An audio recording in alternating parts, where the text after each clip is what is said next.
এই যে সকালে আমি কাবলি চানা ভিজিয়ে রেখেছিলাম 3-4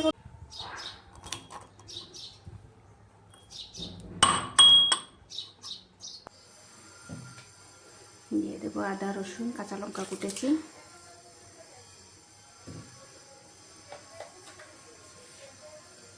দিয়ে দিচ্ছি 1 চামচ লবণ, দিয়ে দিচ্ছি 1 চামচ হলুদ, বড় করে কেটে রেখেছি টমেটো, দিয়ে দেব ভিনিগার,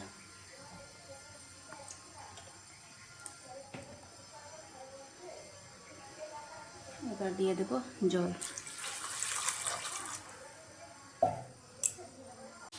দিয়ে দেবো এখানে 1 চামচ লঙ্কা গুঁড়া। সিদ্ধ হওয়ার জন্য দিয়ে দেবো অল্প চিনি, ভালো সিদ্ধ হবে। তো এইটাকে আমি এখন 3টা সিটি বা 4টা সিটি দেবো, তারপরে ভালো করে সেটা সিদ্ধ হবে। তো এখানে ফোড়নে দিয়ে দেবো তেজপাতা, গোটা জিরা আর 2টা শুকনো লঙ্কা।